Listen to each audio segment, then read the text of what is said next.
When Orphan stepped onto the platform overlooking the atrium of Altherian Arc, he thought he'd walked into a dream.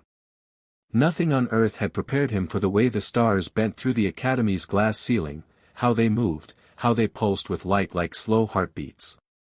Even now, alone in the hallway with his acceptance chip still fresh in his wristband, he couldn't stop staring. A gentle hum moved through the walls. Everything here felt alive. He hadn't even unpacked yet. This was supposed to be a fresh start. He'd been told that over and over, by his aunt, by the school counselor, by the head of the transfer board on the lunar station. A rare opportunity, they'd called it. Integration between species, cultures, and gifted minds from across 5 systems, it sounded fancy. Idealistic. But right now, it just felt like a huge station full of strangers. "New student?" a voice asked behind him. Orphan turned, trying not to look startled. A tall, insectoid figure stood there, smooth carapace skin, crystalline antennae that flickered with subtle light. Their voice was deep but calm, and their gold irises blinked in a rhythmic sequence. "Yeah," Orphan said. "Just arrived." "You are early," the being said. "Most students do not walk alone on their first day. Guess I like to get a head start." A click, almost like a soft laugh. "You'll need it." The being extended a slender hand. "I am SYL, your room supervisor and bioharmonic coordinator." "Orphan," he said, shaking the hand. "I'm just here to learn." Syl gestured down the corridor. "Room B39, left hall. You'll find your assignment sheet on the desk. First class tomorrow at 4th Pulse." "Got it." "One more thing," Syl hesitated, then added, "stay away from the back left corner of your class. That seat is never used." "Not anymore." "Why?" Orphan asked, eyebrow raised. "You'll see," Syl said. "Or rather, you'll feel." And with that, Syl walked away, wings folding into their back like soft silk. The dorm room was small but elegant, all smooth lines, blue-tinted lighting, and polished surfaces. Orphan set his bag down, letting out a breath. The gravity felt lighter here. The silence pressed in gently. He sat on the edge of his bed, staring at the wall screen cycling through star maps. His thoughts wandered. Earth felt a million years away. He didn't know it yet, but someone else was awake across the hall. Someone who never slept much. Someone who watched stars not because they were beautiful, but because they were the only thing that didn't look away. 4th Pulse. First class. Orphan adjusted his collar as he entered room 9K. The architecture was beautiful, fluid ceilings, hovering learning panels, smooth desks that adapted to body types. Dozens of students were already inside, some with feathers, others with skin like molten glass or soft bark. He walked slowly, scanning the room. Then he saw the back left seat. Empty. And next to it, a girl. Quiet. Still. She didn't turn as he approached. Her skin was pale lavender, so faint it was almost silvery under the light. Her long white hair drifted softly over one shoulder, and her hands rested motionless on the desk. Everyone else in the class was sitting in groups of 2 or 3. This girl sat alone. Always alone. He took a step toward her desk. Gasps. Small, quick. A murmur of voices rippled through the class. He's going to sit there. Newbie doesn't know, huh? Idiot. He glanced at them, confused, but continued walking. The teacher hadn't arrived yet. He reached the seat beside her. Paused. "This okay?" he asked. She didn't move. Didn't blink. He sat down. The teacher entered, a floating orb-like creature with fractal limbs and a calming pulse of color. "Welcome, learners," it said. "We begin today with interstellar ethics and cooperative systems. Please open your holonotes." Orphan pulled out his datapad. Beside him, the girl moved only slightly, her fingers grazing the console. No reaction to his presence. But he felt it, an invisible tension in the air around her. Like the heat before a storm. Halfway through the lesson, he risked a glance at her. She hadn't taken a single note. Her eyes were open, fixed on the stars beyond the glass wall. They were silver. Silver, but with a flicker of violet just beneath the surface. The desk beside hers was silent. But her presence was deafening. After class, he stood to leave. The room buzzed with quiet whispers. As he reached the door, a group of students intercepted him. "Are you insane?" one of them said, human, blonde, clearly the self-declared leader. "You sat next to her." "So?" Orphan asked. "You don't know the stories." A girl with soft wings leaned in. "People say she's not right. That if you sit beside her, she messes with your mind." "Rico did," another student added. "He ended up in the infirmary for a week with neural tremors." "Maybe he was just sick," Orphan said. "She doesn't talk," the winged girl said. "She doesn't eat. Doesn't blink half the time. She's not normal." "Maybe you're just uncomfortable with quiet people," Orphan said. They looked at him like he was the one with something wrong. He walked away before they could say anything else. Back in dorm beat 39, that night. He lay on the bed, hands behind his head, staring at the ceiling light flickering in slow pulses. His mind kept replaying the moment he sat down beside her. The silence. The chill. And the weight of her presence. She hadn't spoken. Not once. But when he sat beside her, it felt like something shifted. He turned over, eyes narrowing. What was her name? Why did no one say it? The next morning, Orphan sat beside her again. No one stopped him. But they watched. It was quieter than the day before. Whispers had shifted to uneasy glances, eyes that refused to meet his directly. The teacher acknowledged his presence with a nod and continued the lesson. Nothing outwardly changed. But Orphan noticed the space around them felt altered. Like a quiet zone had formed, an invisible barrier of tension and curiosity. The other students kept their distance, but they couldn't look away. She sat with the same stillness. Her eyes fixed on the glowing orb projected in the center of the room, a simulation of a dead star. He leaned in slightly. "You ever wonder if the stars remember people?" No reply. "I think they do," he said. "Or at least the important ones." Still nothing. But then, just for a second, he caught it. Her hand. It twitched. Almost like a reaction. Barely noticeable. But it was enough. He smiled to himself and went back to taking notes. It became a pattern. Day after day, class after class, Orphan took the seat beside her. It was unspoken now. No one else dared to approach that part of the room. Not even the teachers said anything anymore. Some students continued to warn him. Others began to avoid him. But he didn't care. He wasn't sure why. There was just something about her silence, something that pulled at him. It wasn't fear. It wasn't pity. It felt familiar, in a strange way. Like she was the only other person in the room who didn't pretend. On the 5th day, he dropped his datapad. It slid across the desk and landed with a soft thud on the floor beside her. He reached for it, just as she did. Their hands touched. His skin felt normal, warm.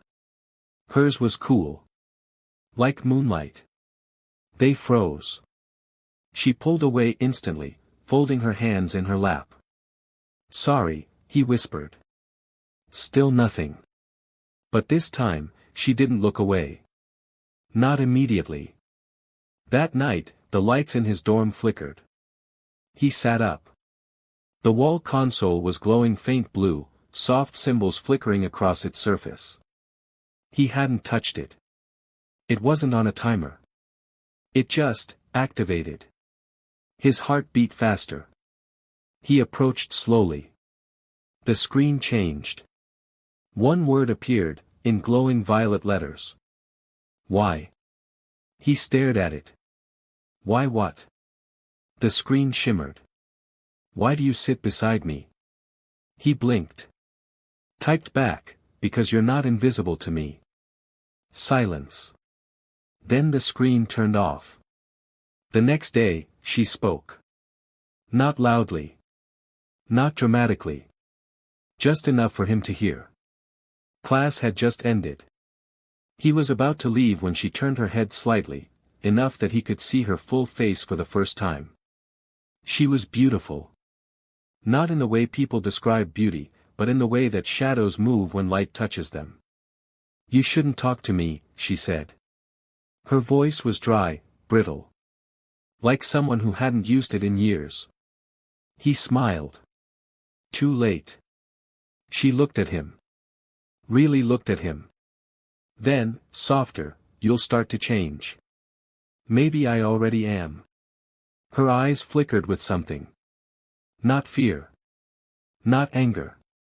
Just, recognition. Like she knew him. Or had been waiting to. You noticed me, she said. He nodded. Yeah. Then she whispered, no one's done that in a long time. That night, he didn't sleep. He sat at the window of his dorm, watching the stars drift past. It was peaceful. But something in his chest wouldn't let him rest. Her voice. Her words. Her eyes. He'd seen something there. Not power. Not fear. Loneliness. And now that he'd heard her speak, he couldn't pretend he hadn't. Hours later, his wristband vibrated. A message. Not from the school. Not from any official channel. Just coordinates. A time. And 2 words.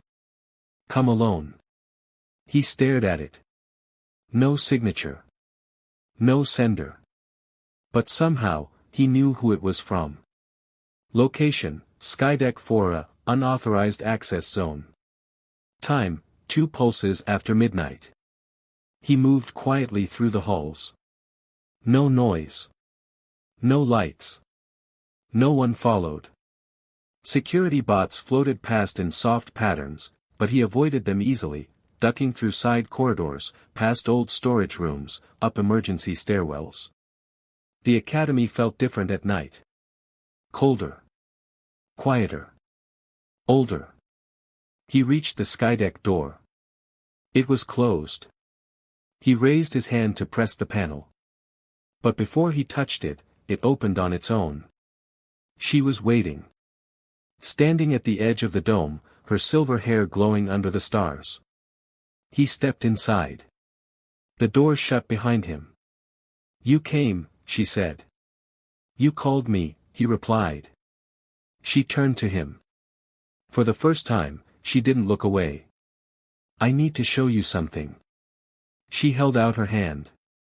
Floating above her palm was a small crystal, clear, glowing faintly with violet pulses. It hovered in the air, turning slowly like a planet. What is it? He asked. A memory key, she said. From my world. Why give it to me? Because you're not afraid of me, she said. And because, it doesn't work unless someone believes I exist. He stepped closer. The crystal floated between them. He reached out. The moment his fingers touched it, a burst of light filled the skydeck. And a whisper echoed in his mind. I remember you. The light faded slowly, peeling back like morning mist after a dream. Orphan staggered slightly, blinking.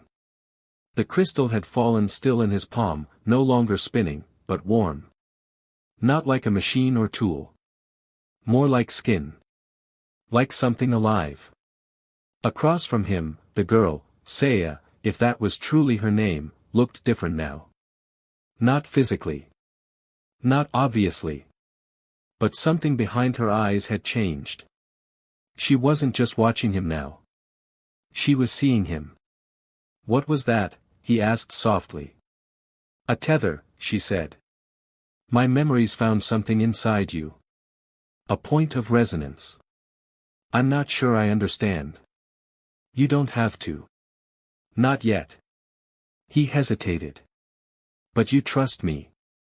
I don't know if I trust anyone, she said.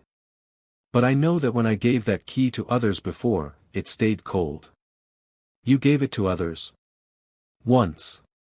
Before they left. Or were taken. Taken by who? She lowered her hand. Her fingers trembled. People who want to silence memory. They sat on the metal floor of the skydeck, legs crossed, the crystal now resting between them. Orphan stared at her profile as she spoke, quietly, without emotion, like someone reciting something they'd said 1,000 times before. My home was called Serenal, she said. It was a world of clouds and silver oceans. Our cities floated in the upper air, built from glass and wind currents. Sounds beautiful. It was, she said. Until they came. She didn't say who. She didn't need to. He could hear it in her voice, that subtle shift when the past begins to poison the present. I was 7 when the first ships appeared, she continued. Long shadows. Machines without windows. They hovered for days, then began to descend. What did they want? Something beneath our oceans. Something we never understood. But they didn't care that we didn't have it. Orphan waited. They attacked anyway, she said. Not to destroy, but to extract. They burned the memory libraries first. Not weapons, not leadership, memory. It was systematic. Strategic. He swallowed. Why? Because some knowledge can't be rewritten, she said. Only erased. She looked at him then. Really looked. I wasn't supposed to survive, she said. But a guardian took me. Smuggled me out during the breach. Gave me the key. What happened to them? She closed her eyes. Didn't answer. The silence was louder than a scream. When she opened them again, her voice was fragile. I was brought here. Told to blend in. But I don't think they ever wanted me to succeed. Who's they? She turned her head to the window. Outside, the stars drifted like slow sparks across a black sea. There are factions within the Galactic Council, she said. Not everyone wants unity. Not everyone believes in integration. Especially not if someone like me remembers what they buried. So they made you invisible. She nodded. Students ignore me. Teachers skip my name. Bots don't register my fingerprint. But you still came. Every day. Because the memory has to find a heart, she said. Someone who hasn't been rewritten. Someone who doesn't look away. You think that's me? I know it is, she said. Or the key wouldn't have lit up. The stars above began to shift. A faint hum entered the room, mechanical, distant. Saya stood. Her eyes flicked toward the far corridor beyond the glass. They're coming, she said. Who? The ones who monitor the key's frequency. It activated when you touched it. They tracked us. She didn't answer. Just grabbed his hand. Run. They fled through maintenance tunnels beneath the upper observatory. Orphan had never moved so fast in his life, vaulting over cables, ducking under flickering warning lights. Behind them, the skydeck alarm began to blare. Drones hummed into motion. Doors sealed. Locks hissed into place. This way, she whispered, yanking him down a spiral chute that led into an unused cargo zone. They stumbled into darkness. You know this place? He asked, panting. I know between places, she said. The ones others forgot. Her hand glowed faintly against the panel of an old control box. The door opened. Not because it should. But because she made it. They slipped into a tight maintenance corridor lit only by emergency strips. Pipes steamed above them. Old fans turned slowly in the stale air. Orphan leaned against a wall, catching his breath. "Okay," he said. "Now you have to tell me what's going on." She didn't answer at first. Then slowly, deliberately, she turned to face him. "I've been waiting for years," she said. "For someone like you." "Like me how?" "Someone unafraid of ghosts. Someone who doesn't pretend not to see." He swallowed. "Why me?" She stepped closer. The air between them buzzed like static. "Because you saw me," she said. "Before the key. Before the story. You saw me." And in that quiet dark corridor, filled with dust and secrets, Orphan did something reckless. He reached out. Touched her hand. And didn't let go. Her hand in his felt impossibly light. It was like holding a drop of starlight, warm, fragile, and humming with something unspoken. Not electricity. Not magic. Something older. Something like memory. But she didn't pull away. She didn't flinch. She let him hold it. "You're not like the others," she said. "Because I talk to you. Because you listen." She stepped back, just slightly. Enough to place the crystal between them again. It floated in midair, spinning now, soft, slow, with a pulse that echoed the rhythm of his own heartbeat. He could feel it. Not in his fingers. In his chest. "What is this really?" he asked. "You said it's a memory key, but it's more than that. Isn't it?" She nodded. "It's a seed," she said. "Of what we lost. Of what we might still become.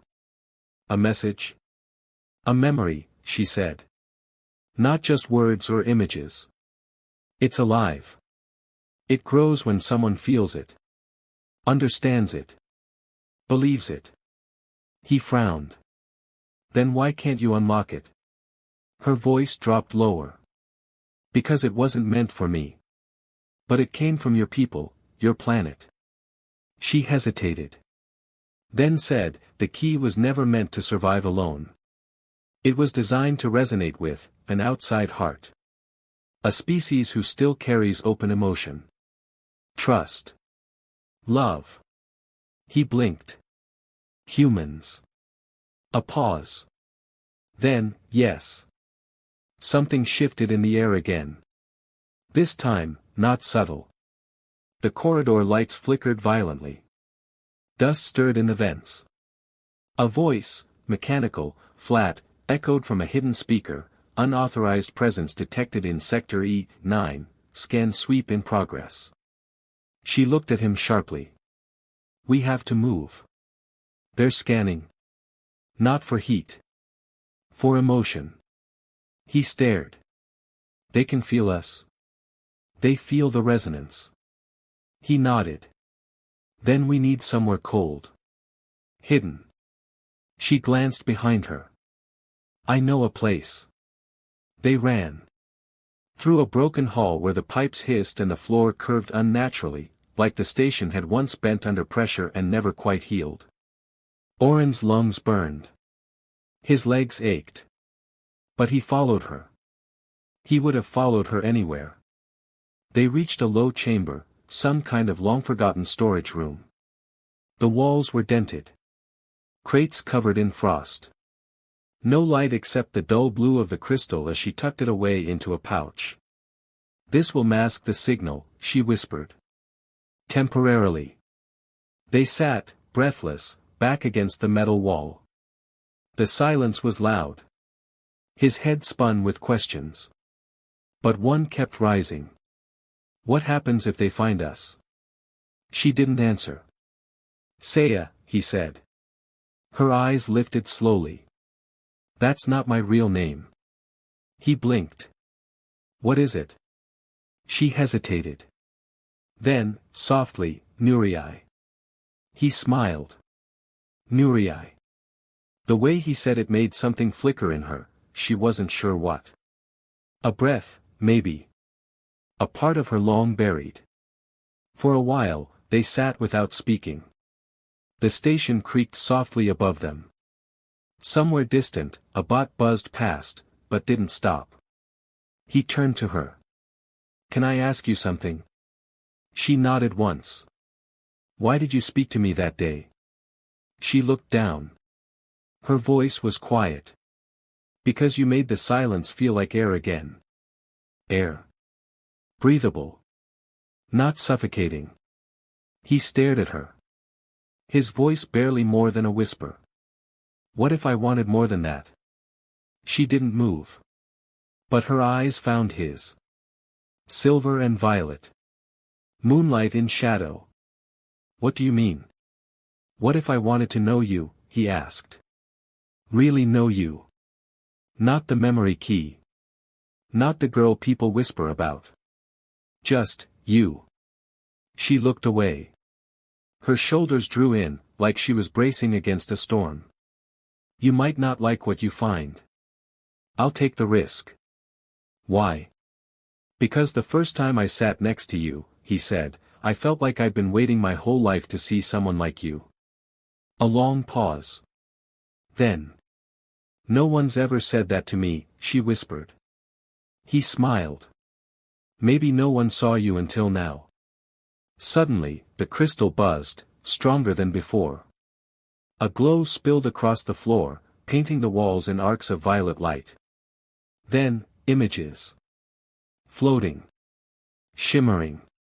Not like a projection, more like memories themselves had become stars. He saw a city in the sky, drifting above clouds so deep they looked bottomless. Silver bridges. Ships with sails of light. Laughter, faint and melodic. Then flames. Shadows falling from the sky. Cities cracking. A single girl being pulled away from it all. A voice screaming her name. Then silence. Then, him. His own face. Not grown. Not now. Younger. A child. Smiling at a younger version of her. Holding her hand in a garden filled with glass leaf trees. His heart stopped. "What is this?" She was pale, trembling. Her eyes full of grief. "A forgotten life," she whispered. "A cycle we never knew we were repeating." "You mean?" "This isn't our first meeting," she said. "But we've never met before." "You did. Once. Long ago," she said. "When the memory was still full." "On Serenal?" "No," she whispered. "Before even that." The light dimmed. The images vanished. Only the hum of the crystal remained. And their breathing. He touched her hand again. Held it. She didn't pull away. "Nurii," he said gently. "Yes. I don't care who you used to be." She looked at him, startled. "I care who you are now." And for the first time. Her lips curved. Just slightly. Just enough. A smile. Soft. Fragile. Like the first light after the end of a long, long night. Somewhere far below the station, in a darkened control room. A man in a black coat stood before a monitor, watching the crystal's activation pulse. His eyes were like coals, dim, but burning. He tapped his communicator. "We have contact," he said. A voice replied, "Target confirmed." "Yes," he said. The keys found its human. "Orders." The man's mouth curled into a grin. "Bring me the girl. And take the boy alive." Back in the storage bay. Orphan stood slowly, helping her up. Their fingers stayed entwined. "They'll come for us," she said. "Then we don't run anymore," he said. "Not alone." She looked at him. Really looked. And nodded. Together, they stepped out into the corridor. The memory key pulsed gently in her chest. And somewhere far above, the stars shifted. As if remembering their names. Before she was called Saya, she was called many things. Some names were meant to protect her. Others to erase her. But the name she whispered to herself, quietly in the dark, was Nuriai. She hadn't said it aloud in years. Not until Orphan asked. Not until his voice made it feel real again. Nuriai had never meant to be remembered. The entire reason she had survived Serenal's fall was because she learned, very early, how to disappear. To sit still. To lower her eyes. To keep her mind quiet. To make others forget she was even there. Invisibility wasn't her gift, it was her defense. The less she existed, the longer she lived. But then a boy sat beside her. He didn't flinch. Didn't leave. Didn't pretend she was a ghost. He saw her. And the world started to shift. Now they were hiding, again. Deep in the lowest understructure of Altherian Ark, far beneath the Academy's pristine walls, where only repair bots and old memories dared to dwell. Orphan sat beside her, cross-legged on the dusty floor. His presence was warm, steady. The memory key still pulsed gently between them, tucked under her coat like a heartbeat too loud to ignore. They hadn't spoken in a while. And that was okay. With him, silence wasn't a prison anymore. It was space. Space to breathe. Space to feel. Nuriai's eyes drifted to him as he leaned back against a rusted support beam. He had a scar above his left brow. Small. Faint. Probably from something stupid like falling off a bike. It wasn't perfect, and she liked that.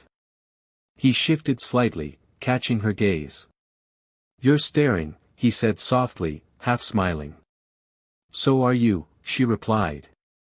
He grinned. "Fair." Then his expression sobered. "What now?" She didn't answer immediately. Instead, she closed her eyes and reached inward, where the memories were stored. Not the human ones. Not the school. The other ones. The ones locked in her bones. Memory, age 9. She stood at the edge of the sky bridge, arms out, letting the wind lift her weightless for a moment. Her wings, still soft and half-grown, fluttered with instinct. Mother stood behind her, watching. "Feel it?" her mother said. "The song of the currents?" Nuriai nodded. "Good," her mother whispered. "Because the wind remembers. The wind remembers." Even now, here in the belly of a metal station orbiting a dying gas giant, Nuriai could still feel the echoes of her mother's words. Everything in the universe moved. But only a few ever remembered. She opened her eyes again. Orphan was still watching. He didn't ask what she saw. Didn't rush her.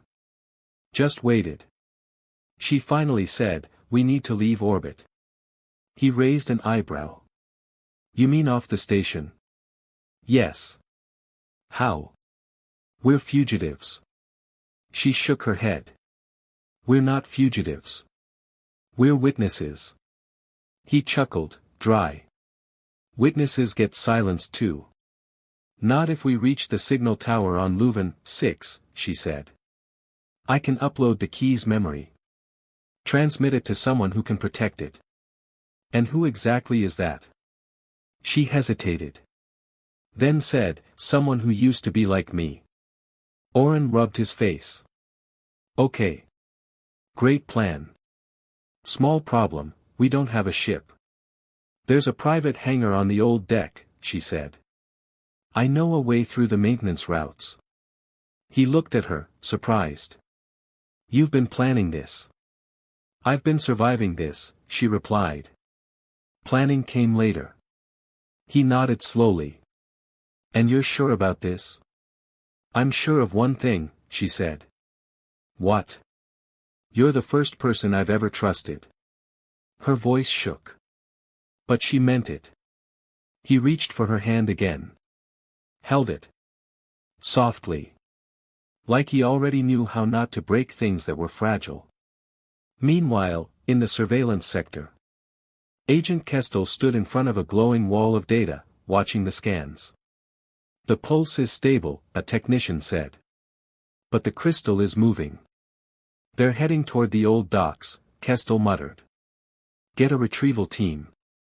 Don't hurt the girl. What about the boy? We need him alive, Kestel said. The key chose him. The resonance bond is stronger than expected. Understood. Kestel narrowed his eyes at the screen. They think they're escaping, he murmured. But they're walking into a net. Back in the tunnels. They moved quickly. Through rusted doors. Past forgotten murals of peace and unity, faded promises the academy no longer lived by. Nuria felt the walls humming. She remembered, dimly, that this section used to be a diplomatic wing. Long before the war. Before the secrets. As they passed an old terminal, she paused. Wait, she said. What is it? Orphan asked. This place, she touched the wall. It used to be a remembrance chamber. What's that? A room where species recorded first contact emotions. Memories too big for language. And you can read them. I feel them. She placed her palm on the metal. And suddenly, she saw. A pair of lovers, one human, one Zenari, locked in a farewell. A promise spoken in no shared tongue, only in touch. A kiss across time. Then darkness. Then silence. She pulled her hand back. Shaken. What did you see? Orphan asked gently.